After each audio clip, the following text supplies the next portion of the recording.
Hi, I'm Suprabha. Me and my teammate Pradosha have developed a Twitter simulator using the Phoenix framework. I'll start with telling how to run the program. In the terminal, type nixphoenix.server. This will start the Phoenix server and we'll be able to access the application in localhost 4001. I'll go to the browser, refresh this page, and here we can see our simulator. The simulator comes with the input box where we can type the number of users that we want in our simulator. I'll give 100 and press enter. As soon as I enter the number and press enter, the simulation will begin. Here you can see the various messages that are being communicated between the server and the client. This console will also show the error messages when some fault happens. This area of the simulator shows the stats at regular intervals of time. These stats include the total number of tweets that have been tweeted, the total number of retweets that have been made, and the total number of search queries that have been made till that point of time. It also represents the number of users that are available online at that point of time. Now that we have seen about the application, I'll talk more about the approach that we use in our simulator. So we have used the WebSockets of Phoenix as our clients. So as soon as someone enters the number of users and presses enter in the application, a master WebSocket will be created. This WebSocket will communicate with our server in order to start some of the initialization processes. These initialization processes include ZipF, which is very important process in our project, which will determine the distribution of number of followers each user will have. So after all the initialization have been done, our actual web clients will be created. So here you can see the creation of the WebSocket and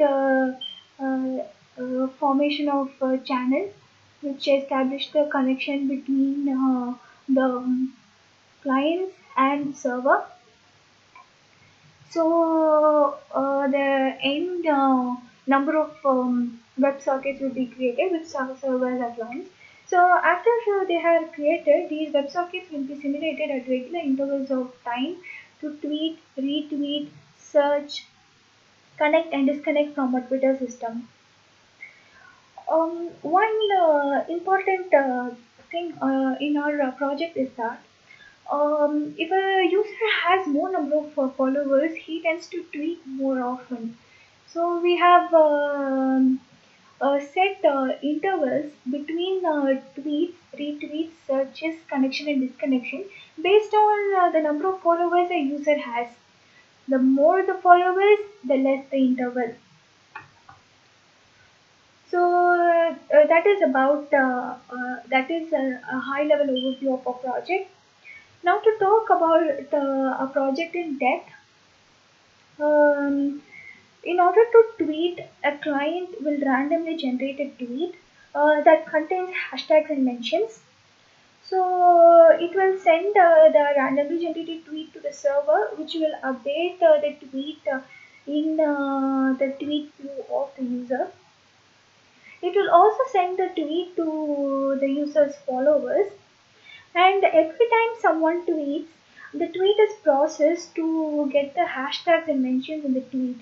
These hashtags and mentions in the tweet are put in a search map. This search map will have a hashtag and all the tweets that have that hashtag or mention.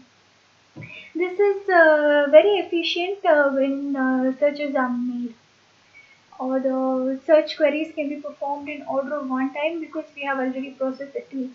Otherwise, it will have a very high complexity. We have to process all the tweets that have been tweeted so far.